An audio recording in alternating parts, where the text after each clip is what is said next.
नसरापूरमधील चिमुकलीवर अत्याचार आणि हत्या प्रकरण आहे आणि त्याच संदर्भात आरोपीला कोर्टाकडून आज शिक्षा जाहीर होणार आहे। आरोपीला फाशी की जन्मठेप आज निर्णय होणार आहे। आज फैसला होईल।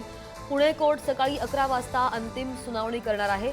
पुण्यातील नसरापूर इथल्या 3.5 वर्षांच्या चिमुकलीवर अत्याचार करून हत्या केल्याच्या संतापजनक प्रकरणात आज महत्त्वाचा दिवस आहे, कारण की पुणे जिल्हा आणि सत्र न्यायालयाकडून या प्रकरणातील आरोपी भीमराव प्रभाकर कांबळे याला शिक्षा सुनावली जाणार आहे। आरोपीला फाशीची शिक्षा होते की जन्मठेप याकडे संपूर्ण राज्याचे लक्ष लागलंय।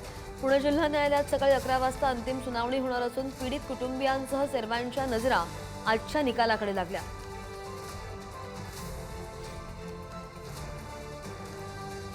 या संदर्भात आणखी जाणून घेऊयात आमचे प्रतिनिधी ज्ञानेश्वर चौतमल आपल्या सोबत आहेत। ज्ञानेश्वर, बरीच चौकशी झाली गेल्या अनेक दिवसांपासून। मागच्या सुनावणीमध्ये काय झालं आणि आजचा दिवस कसा आणि किती महत्त्वाचा? आजचा दिवस अत्यंत महत्त्वाचा आहे, कारण आजच्या दिवशी याच नसरापूर प्रकरणाच्या संदर्भानं अंतिम निकाल जो आहे तो न्यायालयाकडून येणं अपेक्षित आहे।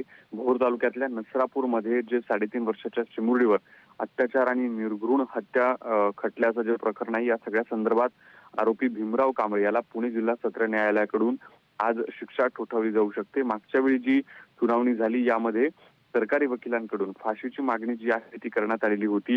विशेष सरकारी वकील अजय मिसर यांनी हा खटला सर्वोच्च न्यायालयाच्या निकषांनुसार अगदी दुर्मिळातली दुर्मिळ ही केस असल्याचं सांगितलं गेलेलं होतं। युक्तिवाद केलेला होता आणि त्या चिमुरडीवर 39 मिनिटं अमानुष अत्याचार केल्याची त्यांनी माहिती सादर केलेली होती।